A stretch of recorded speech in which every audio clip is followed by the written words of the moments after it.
原作の FF7 っていうのが非常にファンの多いリスペクトされた IP だと思ってるので、そこをどういうふうに再創作してあげることがユーザーの手元に届いた時に納得してもらえるんだろうっていうところはやっぱすごく前作の時は意識してるというか、そこにすごい挑戦してて、新曲はもともとないシーンだったりとか、その辺をやっぱり新たに作るっていう意味で、ある意味自由ではあるんですけど、ある意味今までのオリジナル版から外れるような感じではなく、同一に並べた時に流れがちゃんとあるように作るっていう意味でのプレッシャー的なものはあったんですけど、曲そのものっていうよりかはやっぱりその絵に当ててみてゲームに入れてみてどういうふうに機能してるかっていうところをすごくやっぱり注意して作りましたね。さまざまな村や町とか、あとフィールド、自然ですね、そういったさまざまな要素があってこそファイナルファンタジーだと思ってますので、そういうところに挑戦できるっていうのは期待感と、それから楽しみにする気持ちの方が大きかったです。前作ミッドガルという閉鎖的な、空間でそこを緻密に作り込んで生活感を出すというふうなところから、一見打って変わって広い世界に開放されるというフィールドなんですけれども、今回 FF7 リバースではユーザーに対してこの FF7 の世界を体験してもらいたいので、やっぱり全てがつながっていて、リアルスケールでFF7 の世界ってこんなんだったんだっていうのを体験してもらうことがやっぱこのタイトルの一つの魅力というか使命だと思ってたので、そこに関してはもう最初から折れる気はなかったというか必ず達成しようと思っていたところでした。FF って世界を歩いて旅するものだと思っていたので、リメイクするならワールドマップはこうする以外ないよねっていうのはなんとなく感じていたし、一作目の頃からなんとなくそこにはやっぱりうろうろしてもらうための要素っていうのは必要だとは思うんで、そういう今回探求の要素が多々そこに含まれたっていう。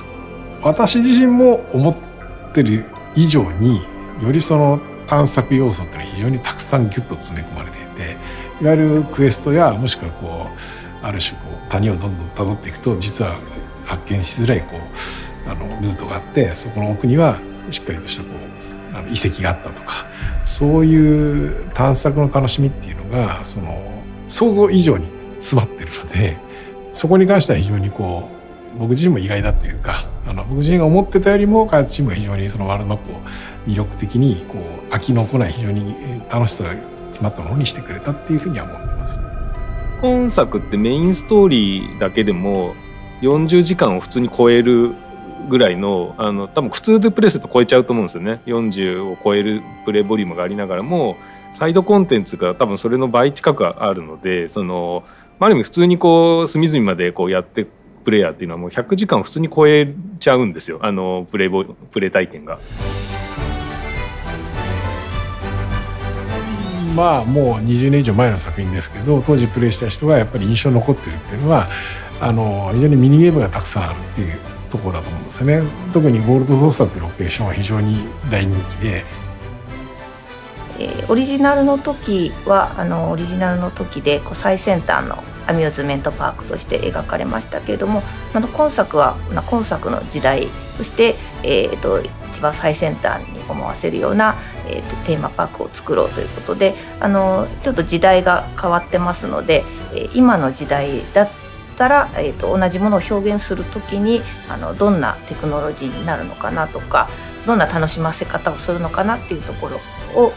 考えると若干変わってくる部分もあって。そうですね、やっぱり原作の曲のイメージが皆さんも強いと思うので、大きく変更することはないようになってますね。ただ鳴らし方とかね、結構工夫してて、ちょっとサウンドのねシステム設計になっていくんですけど、メインの曲は普通に鳴らしてるんじゃなくて、結構 3D オーディオを意識してて、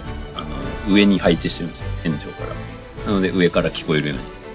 なって全域聞こえるような形で距離離れるとちょっとフィルターかかってこもってる感じになったりとか、そういう仕組みを入れてなんでしょう、箱庭感を演出しています。ライティングでゴールドソーサー作る上で表現したかったのは、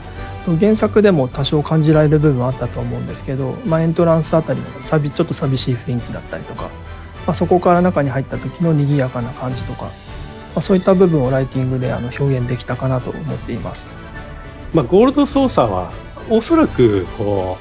ユーザーが一番楽しみにしてくれるんだろうなというところで、やっぱデザインを最初に起こす時はすごくおそらく一番悩んだところではあります。訪れると多かったですからね、確かに自分もやってた時もうずっとゴールドソーサーいたんでミニゲームやってたんでずっと耳に残ってるんですよね、あの曲ね、あとやっぱりメロディーもキャッチーなところがあるので、それで皆さんの声に残ってるんじゃないですかね。確かに。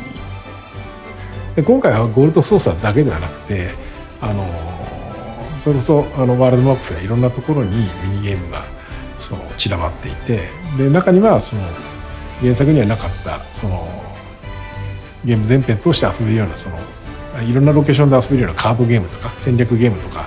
もいろいろありますので、そういう意味ではすごく原作よりも数が多くて作り込まれてるミニゲーム、それぞれが独立してリリースしてもいいぐらいのミニゲームが実装されているので、非常に盛りだくさんな作品になってますね。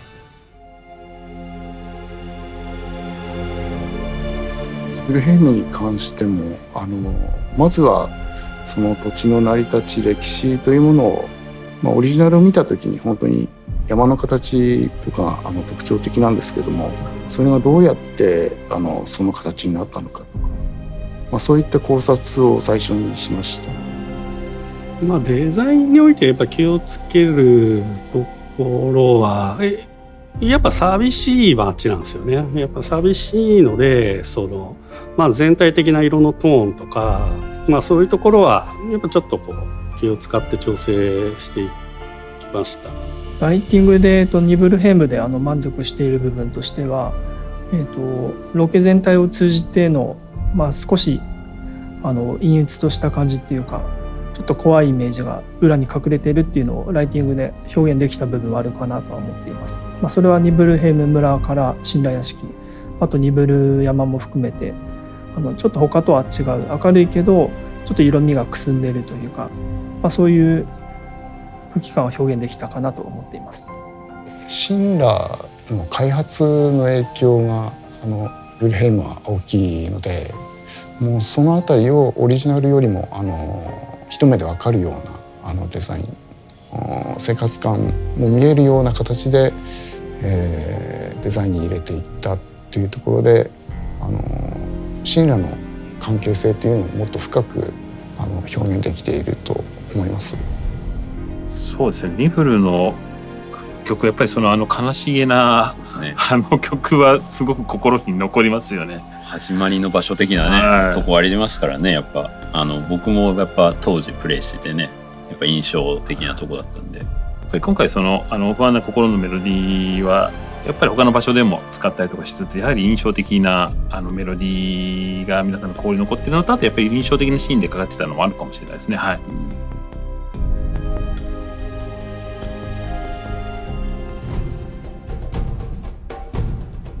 ロケーションって意味ではビジュアルも含めてなんですけども、原作でもコスモキャニオンっていうのがやっぱり好きだったので、なんだろうな、ちょっとグランドキャニオンのような形でそびえ立ったところに天文台のような建物があって、そこでこの星の仕組みを研究しているっていう設定の中、そのロケーションとその設定が相まって非常に好きなロケーションだったんですけども、それが今作でもしっかりとコスモエリアとして再現されているので、非常にすごく広い空間でプレイした人は当然ですけどやっぱりみんな覚えてて、印象深い代表的なロケーションだと思うんで、そこは崩さずにやっぱ新しいテイストというか要素は今作なりに散りばめているっていう感じですか。そうです。オリジナルのイメージをそのまま再現する上で、気をつけたのは、ライティングとしては、今回新しくディティールを追加した部分とかあるんですけど、そのロケが持つ雰囲気は、壊さないようにまず作業を始める前にそのロケがどういった特徴を持っているかっていうのを洗い出してから作業していました。例えばコスモキャニオンであったりすると美しい夕日がすごい特徴的なロケであったので、そこを専用の夕日のマップを作って、その夕日の美しさをどう表現するかとか、そういった大きいイメージとしての印象は損なわないように各ロケでしていました。アプローチに関してはやっぱ特徴的にやったのがメインメニューを開いた時に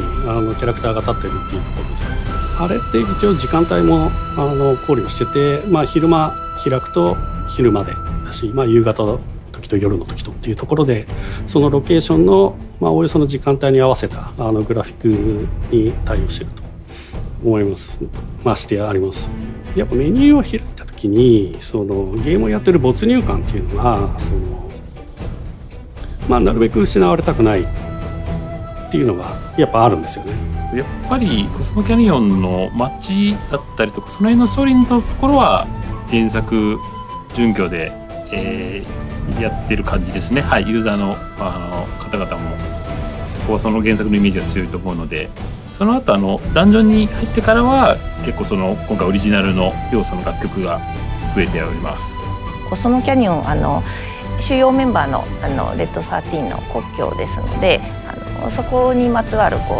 逸話がたくさん入ってくると。でレッド13のご先祖様たちの歴史もあるというところでそこの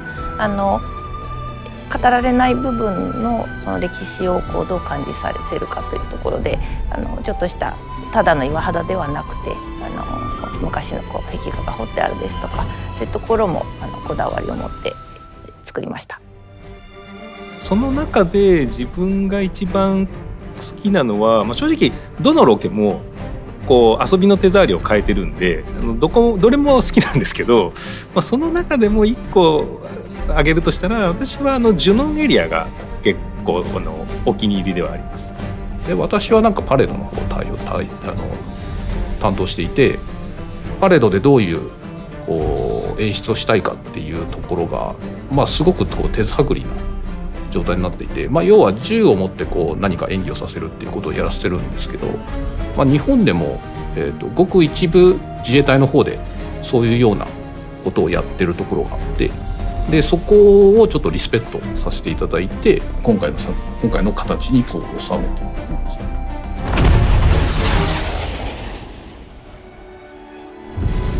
今回回る場所ってどこもかなりインパクトが強いというか個性が強いのでどれも面白いんですよね。それぞれに違った遊びが楽しみ方がある場所なんですけどストーリーの方がやっぱり感情で言ったら喜怒哀楽全てが入っててサウンド音楽っていうのはそこをやっぱり補完するようなポジションだと思っててもちろんそのミニゲームとかそう一個一個孤立したものがあるんですけど、そこ全部含めて僕らはやっぱりいいものにしたいっていうのでやっぱ日々作ってるところがあるんでワールドマップというどこから探索してもいいしすごくどこ行っても発見があるしどこ行っても非常に楽しいサブクエストがあるしどこ行ってもミニゲームがあるしっていうそういうどっちかというと今まではそこが相反するものってですね遊び方としては相反するものどこ行ってもいいよっていう部分とよりがっつりとメインストーリーを楽しむっていう部分が相反する部分がすごくいいバランスで